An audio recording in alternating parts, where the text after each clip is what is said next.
What's up, everybody? I'm Katie.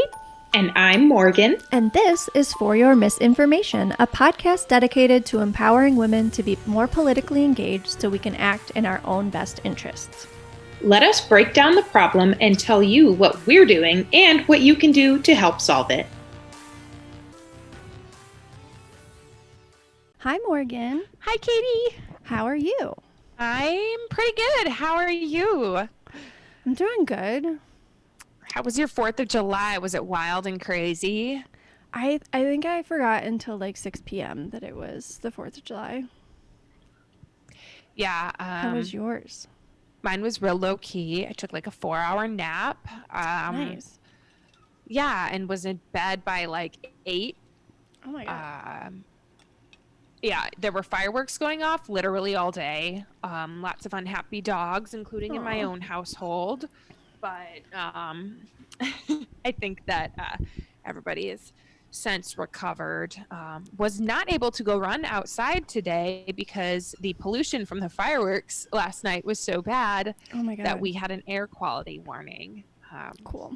Not thrilled about that. Yeah, I'm sorry. But it's fine. At least it'll be another year till Abby and Sage have to go through that again.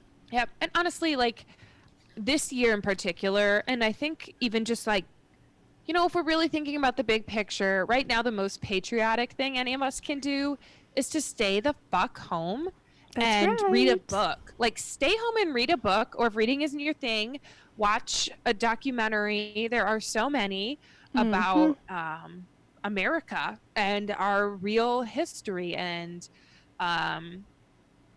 especially, you know, the way that we have treated and the way that we have built systems to demarginalize people of color. Yes. I think that did I say demarginalize? But I meant just marginalize or discriminate against. I wait a second. I just pulled an ear regardless. Oh no. But yeah, and so it's like there's so many good things out there to read and to watch right now. The most patriotic thing you can do for your country is to just stay home and learn. Because well, two reasons, but because there have been 132,000 COVID deaths so far. But also because we gotta educate ourselves, obviously. But speaking of COVID, like, please wear masks. It only works if all of us wear masks. Don't go to restaurants right now. You don't need to go to a restaurant. I don't care. Like,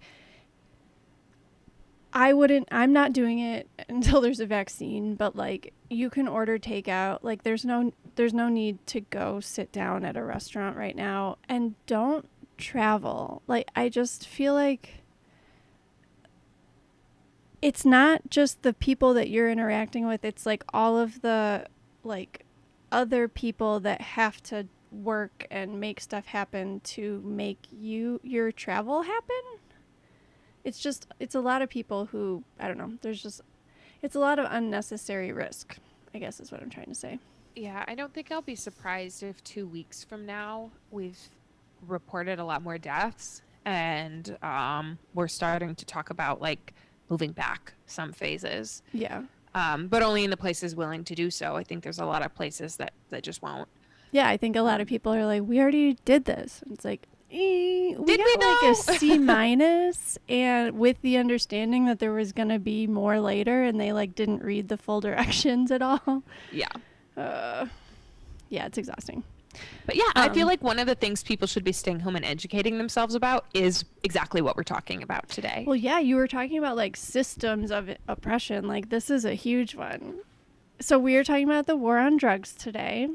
It's going to be a 2-part episode because there's a lot to it. And I've been editing it for a really long time, and I just finally gave up on making it 1 episode. I think it just has to be 2 episodes, but, I did a lot of research goes into these episodes, believe it or not. So for this one, my favorite resources were the Stuff You Should Know episode about how crack works. John Oliver has a really good show about marijuana, like legalizing marijuana.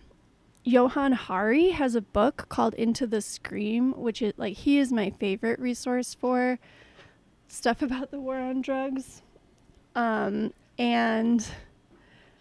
then for real, I also just really like hearing Black comedians talk about any kind of like jokes about their life experience. So some of my favorites are Jack Knight, who has a special on Netflix. Jack is J-A-K and Knight is K-N-I-G-H-T, just so you know. And then the Lucas brothers have a special on Netflix too called, I think it's called The Lucas Brothers on Drugs, and it's almost all about the war on drugs and Richard Nixon, and it's so funny, but it's so accurate. So there, you have your choice of ways to find more information if you want to. The funniest ones you're going to find are, I think, Jack Knight and then the Lucas brothers. Those are both comedians on Netflix. Lucas brothers are twins who made it like most of the way through law school, and then they were like, oh shit, like this is just how white people use the law to oppress Black people. Why are we like in law school with a bunch of white people? Like, so they dropped out and became comedians and writers, and I think they're very funny. But so we talk a lot about the police. I'm sure we're going to talk about the military in the future. But if you really want to understand the current state of policing in this country, you have to understand the war on drugs and how fundamentally racist it is and the huge impact that it's had, especially on Black communities. And if you've participated in DARE or heard the slogan, just say no, which was Nancy Reagan's thing, that's all war on drugs stuff. And it didn't do shit. Like, for real, it did nothing. Not effective. We have studies. A big waste of time and money. So if there's anything that you take away from this episode, there's two lessons that I think are the most important. One, the war on drugs didn't like just happen to impact Blacks disproportionately. It was explicitly racist. Like Nixon's domestic policy advisor, this is a direct quote from his policy advisor. He said, from 1994, so after it had been in place, the war on drugs really started in the 1970s. So this was his quote, verbatim. You understand what I'm saying? We knew we couldn't make it illegal to be either against the war or Black, but by getting the public to associate the hippies with marijuana and Blacks with heroin, and then criminalizing both heavily, we could disrupt those communities, end quote. So that's John Ehrlichman, who was Nixon's domestic policy advisor. So it wasn't like a byproduct that police over-policed Black communities and put, because again, police is how people end up. That's how they get started. It's how they're introduced to the justice system in this community.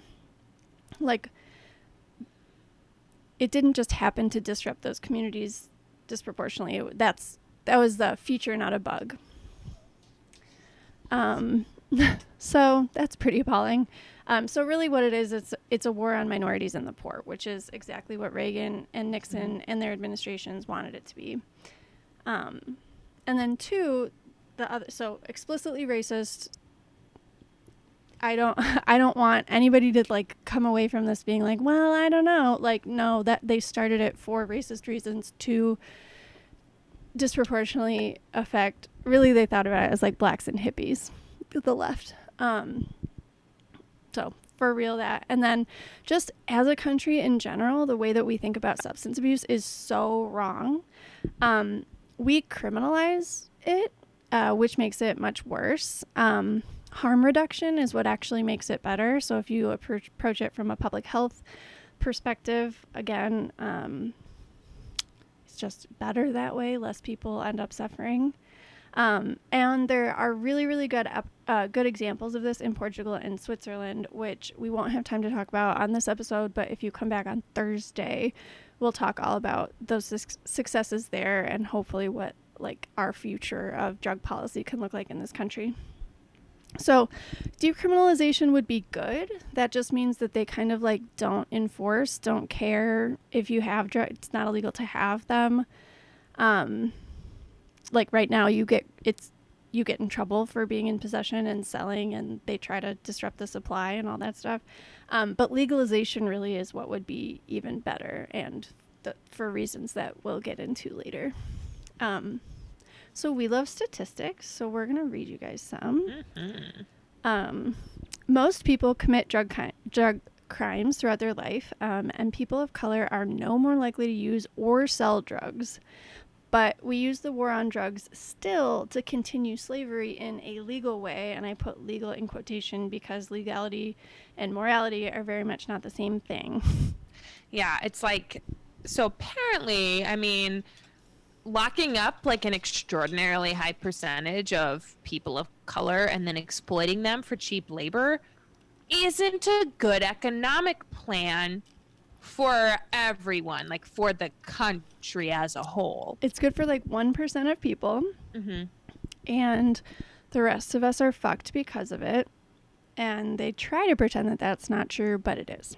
Yeah.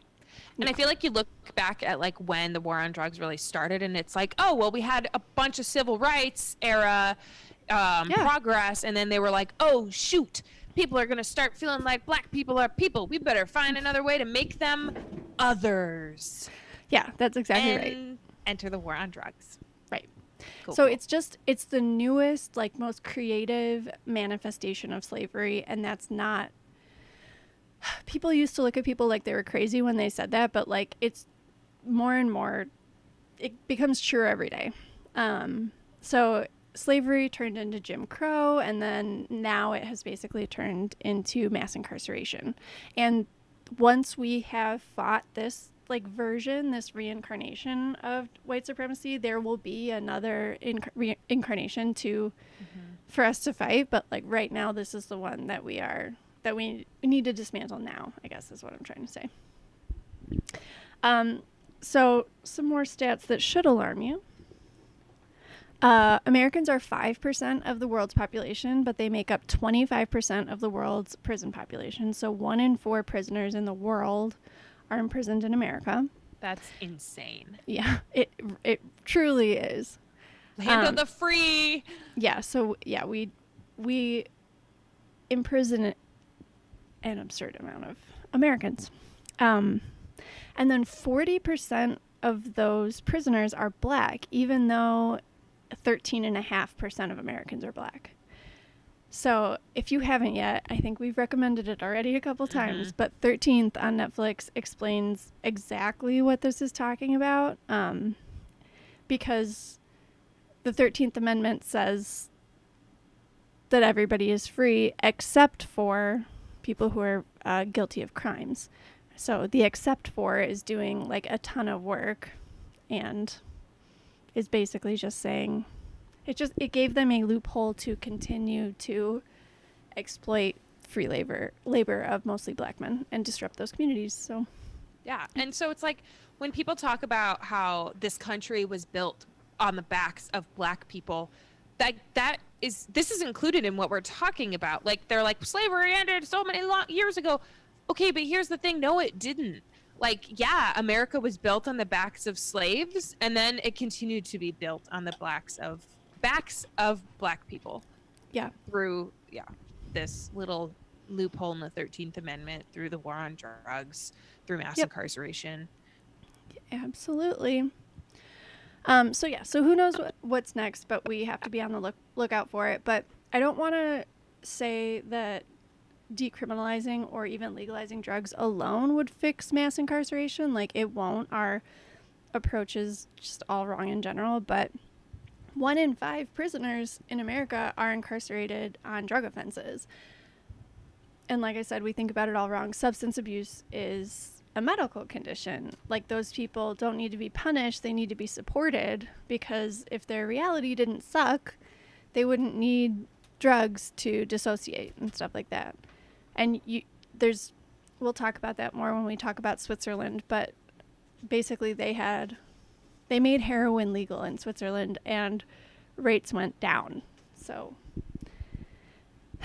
Yeah, I don't know. That's just such a cool story. I used to push for this. I used to tell that story all the time at staff meetings when we worked at the health department, as if there actually are supervised use facilities in America, but I think there's only like 2. And Yeah, they're definitely not in BFE, Illinois. That's basically what I told my old boss is I was like, not that I think we're like the third most progressive area of America, but like, look, it works. So I don't know, trying to plant a little seed, but who knows? So yes, like I said, they don't need to be punished. They need to be supported, because the goal is to get them to a place where they don't need drugs. Because, and I think this to myself all the time, they are members of our community. We want them back, and we want them to be healthy just like everybody else. And that is the correct approach to people who have problems with substance abuse. It is a medical problem just like every other. So approach with compassion and as always, and the solution is harm reduction and support, and not criminalization and punishment and stuff like that. Yeah, and like, I don't know, I just feel like so many people, like, they're all about all lives matter because they're white and annoying. Ignorant. But yeah, since we know that our listeners love feminism, we want to recommend a very cool podcast from Megan and Melina, 2 best friends who love the F word as much as we do. Their podcast, My Favorite Feminists, explores feminist figures in the arts and sciences and covers everything from astronomers to sexologists to your childhood literary idols. So go check out the My Favorite Feminists on iTunes. I'm out every other week. But until we talk about addiction, so they're all lives matter until addiction comes up, and then they're like, well, people make their own choices. Yeah. And you're like, okay, but which is it? Shouldn't we help them because their lives matter? Or like, because I can tell you, like, the times or time in my life particularly that I think of that like would probably count as being addicted to a substance. Mm-hmm. It wasn't because things were going really well for me. Oh yeah, absolutely. Like, it wasn't because I was in a good place. Right.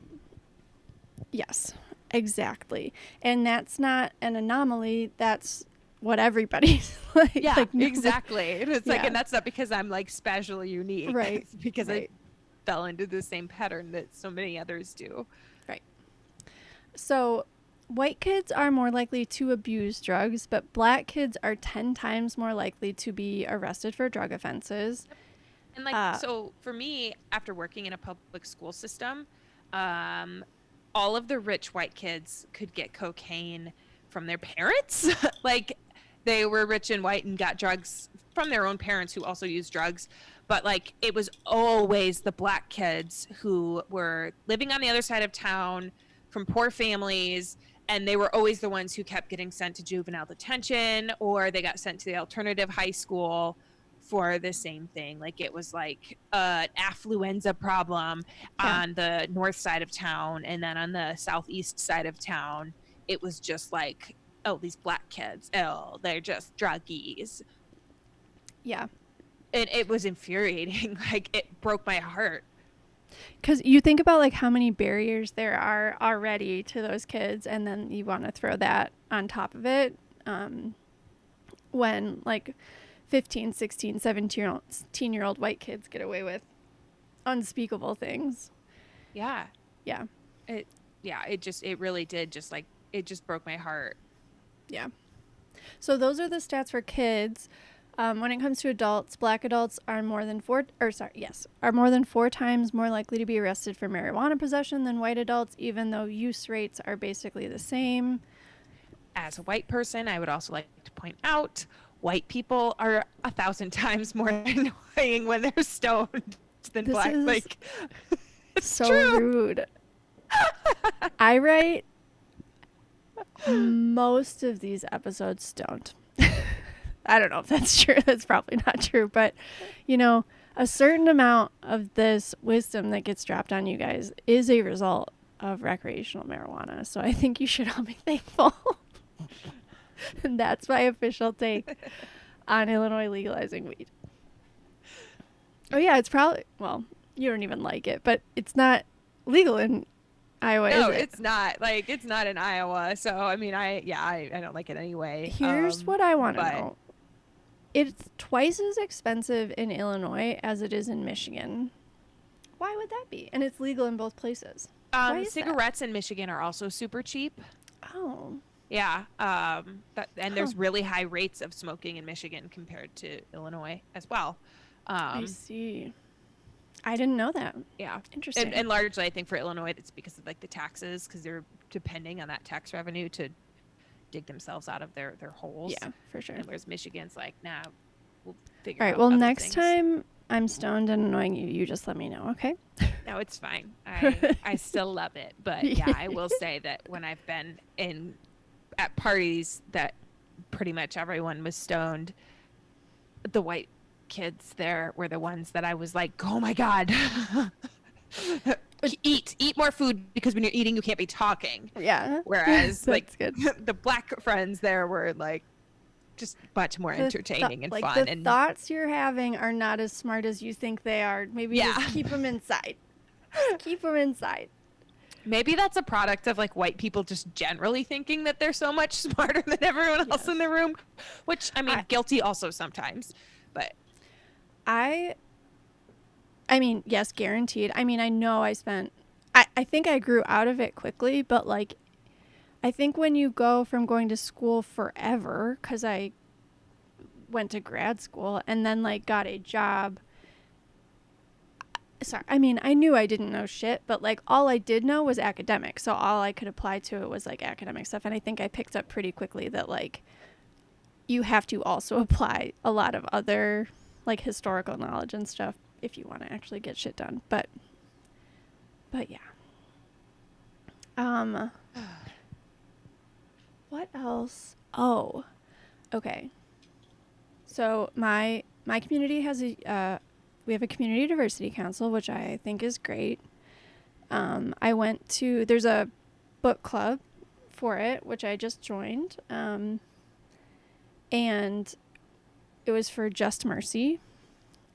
Actually, you know what? It wasn't a book club. We like streamed the movie and then had a discussion about the movie. So we went into our breakout groups, and there was a white guy there who I was glad to see him there, but he was kind of monopolizing the breakout session, and everything that he was saying was so boring. It was so like basic, and it was just like, you got to stop talking and just listen, because I think probably everybody else in this like breakout group has something to teach you if you would just like, you know, he was like the first person to start talking, but he didn't say anything. You know, it's just like, just listen, please. yeah, I feel like that's so common. Yeah.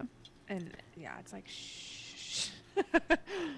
And like, I don't usually get annoyed by stuff like that, but it was just like, we have probably like 25 minutes of this breakout group. I don't want to listen to you. Like, yeah. And I feel like when they're specifically when they're talking over people of color. Yeah. It's like, and yeah, maybe don't. Yeah. All right. I went on a tangent about an old white guy. What's new? Okay, so the supply, usage, and sales of drugs in the United States have all increased over 300% since the beginning of the war on drugs.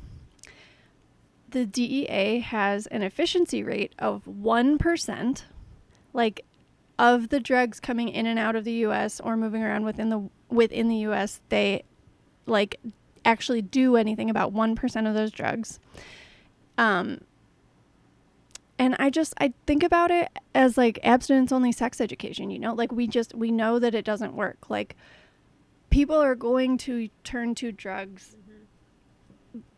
like alcohol, and there's a safe way of dealing with it, and there's like a non-safe way of dealing with it. So 10 states have recreational marijuana use. What's up? And 33 states have legalized medicinal use, and then it is estimated that our country's homicide rate is actually 25% to 75% higher because of the war on drugs. And that's because they're illegal, people don't have legal ways of settling disputes, so they have to turn to violence. So it actually, the war on drugs actually causes a ton of the problems that it's trying to fix, and it's such a waste. It's such a waste, and there's so many better ways, and I hope we figure them out soon. And we have to elect women and people who understand science. Yep. And that's my touch. That is like, that's the answer to so many problems. I know. Sometimes I'm like, why do we need to record this episode? The answer is elect women and people who lead with elect compassion women, and believe elect in science. People who believe in science. Mm-hmm. Listen to like the communities that are affected by the actual issues, not just like the people who decide they're going to talk. Like, listen to Black people, especially Black women. Damn, like I saw you're some right quote, about all of the things. I know. I saw a quote that was like, if you're not following a Black woman, then like you're following the wrong person or something like that. And I was like, ooh, that's good. Yeah. So let me give you a little bit of a timeline. So Yes. The war on, people have been talking about like how drugs make people go crazy and drugs make people bad people for a really long time. But the like modern war on drugs really started in like 1971 by Richard Nixon, our 37th president of the United States, and just absolute fuckhead. So he was super into the war on drugs. He started the DEA, or the Drug Enforcement Agency, in 1973.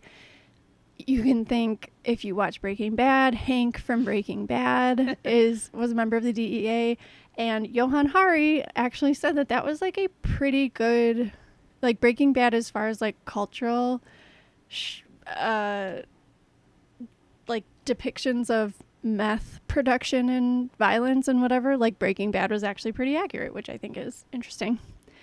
But yeah, okay, so he started that in 1973. So if you don't know, probably do, but if you don't, Nixon was racist as fuck. Members of his staff went on the record later that the war on drugs was fabricated for two reasons, like we talked about, to demonize the anti-war left, which is the hippies and Black people. Proven, admitted, not a controversial thing to say.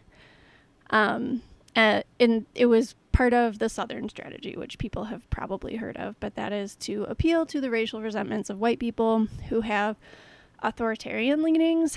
And I don't mean like authoritarian in their government, though, just like you can have authoritarian parenting style. Yeah. And those things do go together. Like people who are raised, who have authoritarian tendencies in parenting, like also lean that way towards governments. So like you can predict that if if a family has like really values law and order, that they are probably going to lean authoritarian.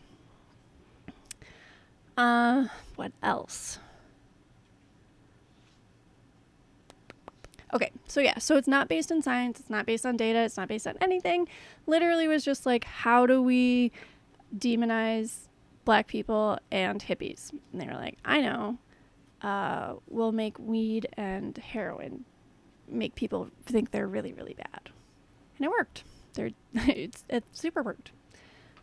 They knew that weed wasn't bad for you. They just wanted to disrupt communities, put people in jail, and then a criminal record follows you forever, which is super messed up, depending on the crime. And then you can't vote. So it like disenfranchises entire communities, Black men in particular.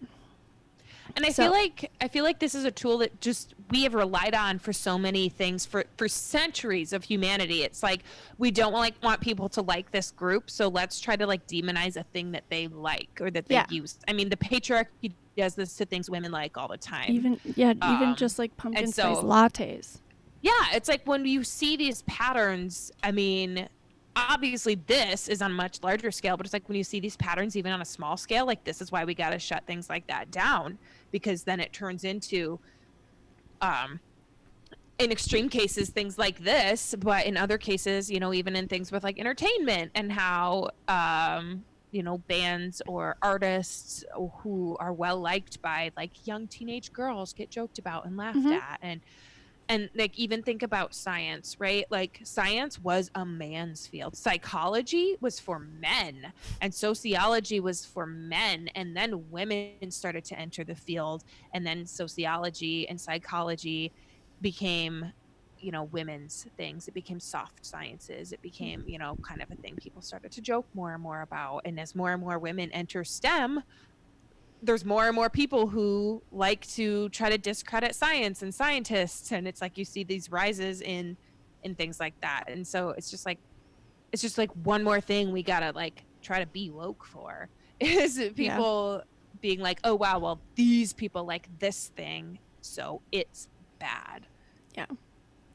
Speaking of people discrediting science, it is in huge part a result of what Republicans have been trying to do for the last like 40 years about I don't know, evolution. What's the other big climate change, duh. Yeah. Yeah, it's just completely ignoring reality. So the effect of the war on drugs is that it sent a lot of mostly black people to prison for non-violent drug offenses, like a lot of black people. And it wasn't uncommon for someone's dad and a couple of uncles to be in and out of prison during their lifetimes. So, of course, fuck Richard Nixon. And also, weed is good. Like, opioid addiction goes down anywhere weed is legal every time, which is very cool. And this is how else, the other way that you know that this is all just like bullshit. Heroin and weed are Schedule 1 drugs, whereas meth and coke are Schedule 2 drugs. So they're trying to pretend like weed is more dangerous than meth and coke, which is bananas. Yeah, I don't know what else to say about that. But alcohol is actually more dangerous than any drugs other than heroin. Yeah. Like per capita, per amount of people who partake. Yeah. Yeah. Well, think about so many violent instances. It's not people who've been smoking weed. They're always drunk. Yeah. Like, those are the people that are doing terrible shit and being harmful. Yeah. The war on drugs also started in the U.S., but it really got exported to a lot of other countries. The crazy part is that a lot of those other countries also figured it out quicker than we have. We have obviously still not done that. Yeah, and the countries that haven't, like look at like the Philippines. Like, so much of like their war on drugs is destroying the fabric of their democracy. I mean, it's just one part of, you know, some of the issues going on there. Yeah. But yeah, it's the war on drugs is a serious problem and a bigger problem than the actual drugs. Yeah. Oh, yes. Everywhere. Because it was reverse engineered. People always say, "Oh, it had all these unintended consequences." Like, no, it didn't. The consequences were intended. Like, yeah. I think Reagan and Nixon would probably call them perks, like not unintended consequences, because millions of people have been harmed by the war on drugs, and it's disproportionately black people, and it sounds like Nixon's plan is working perfectly right up until this very moment. So the FBI wanted, I know I don't know. I talked a little bit earlier about Jack Knight. Like, this is basically his take on the war on drugs and what it did to black communities. But he said the FBI wanted to destroy black men so they could never build equity in their community. So they wanted them to be detached from their families. They created obstacles to the economic system, created the prison system, flooded black communities with drugs, made mandatory minimums, over-policed black neighborhoods, disproportionately arrested black men and kids, so it would lead to a generation of black men raised by their grandmothers and their moms. So, yeah, basically we can blame Nixon and Reagan for that, because we know what happens to, like, disproportionately in families that don't have, like, a strong father figure presence. Yeah, like, and another thing that, you know, I recently even didn't, like, I didn't even know until recently is that, like, statistically, young Black men are victims of crime at higher rates than any other group. Like, young Black men are victims of violent crime at higher rates than any other group. And we never talk about it because it's a function of the system that we're either too embarrassed or too ignorant to admit that we created, which is a lot of white folks. You know, it's just kind of easier to not even see it. Or B, we're just not willing to change it because we want it to stay that way. Yeah. Which is, anybody who probably thinks Reagan was good, and anybody who wears those stupid red hats and like, they wouldn't want to change this because they think that this is how things should be. Right. Yeah, and that's like gross and like super upsetting. Like, you know, if you ask me, well, who are the number one victims of violent crime, I would probably be like, well, probably like women or maybe old people. Yeah. But yeah, like young Black men.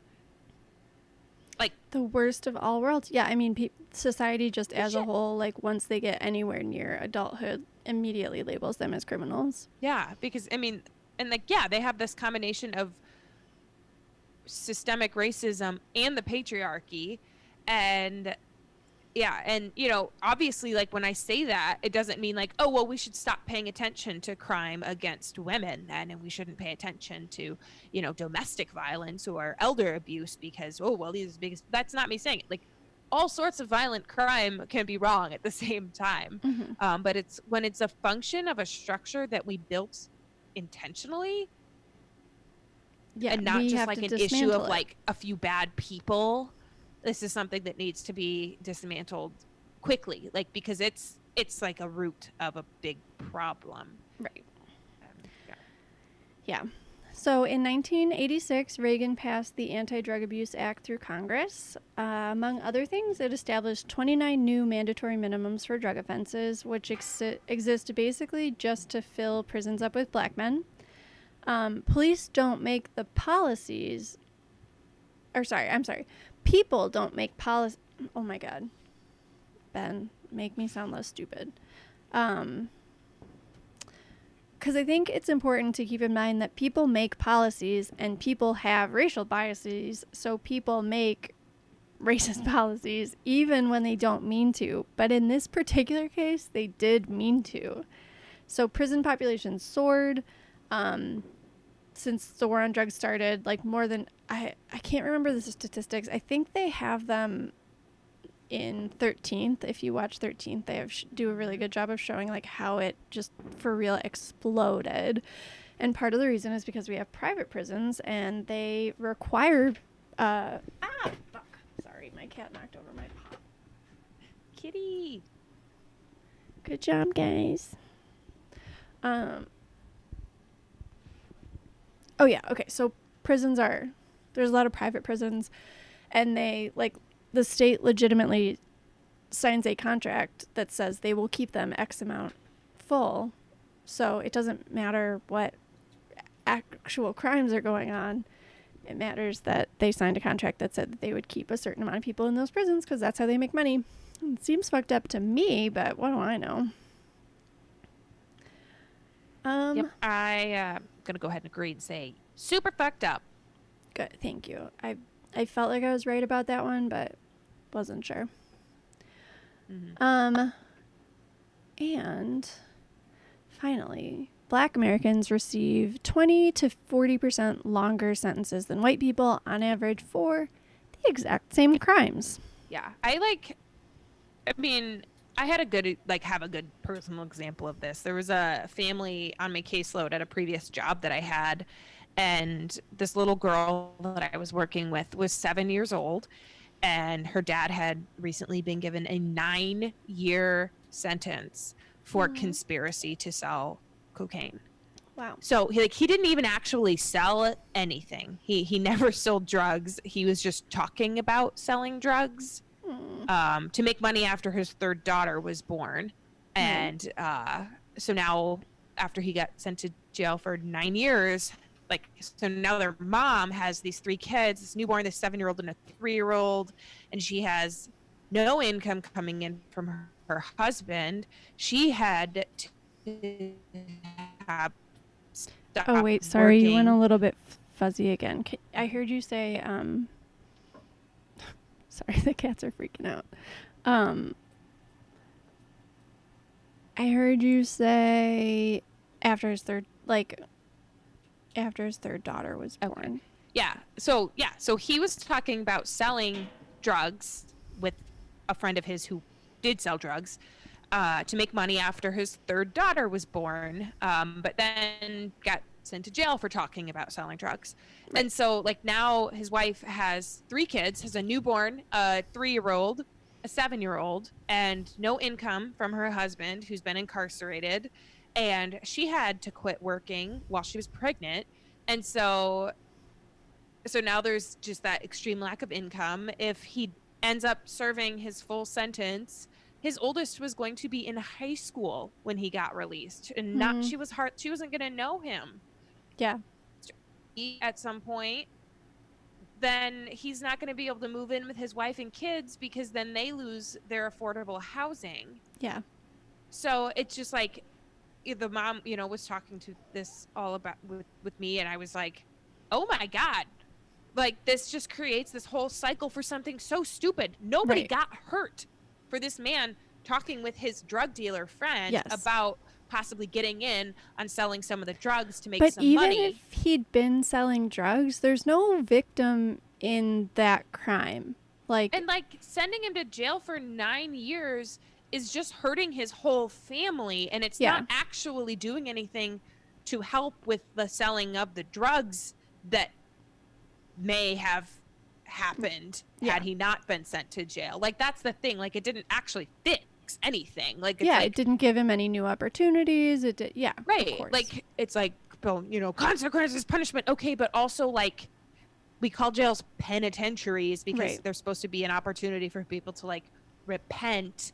And, like, but it's like, I didn't know that. Yeah. He's going to come out of there worse off than he went in, and he went in with financial struggles and trying to desperately find a way to feed his family. So it's like, okay, but this isn't actually helping anyone. It's not helping the system. It's not helping him. It's not helping his family. There needs to be a better answer for this. Right. Yeah. The aim in theory is to reduce the harm associated with substance abuse, but it basically causes all the problems that it's trying to solve. And now we know what causes them and what solves them. And it's not criminalizing drug use. It's actually legalizing drugs.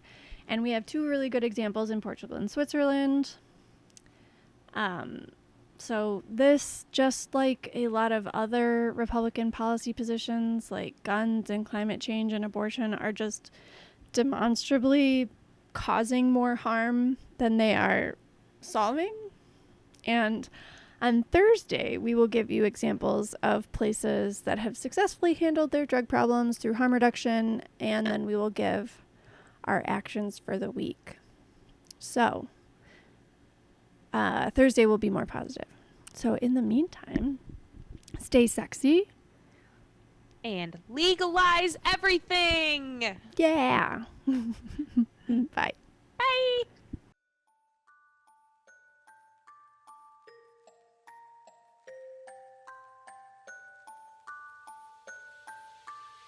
Thank you guys so much for listening to For Your Misinformation. If you haven't already, please subscribe to the podcast, and if you like it, give us a rating and a review. It helps us find more listeners, and the more of us there are, the better. And make sure you're following along on Instagram and Twitter at FYMI Pod. Shout out to Kyle Dibdahl for the intro and outro music, Hope Dye for the podcast art, and Ben Schlofelt for the audio production. We come out with new episodes every Monday.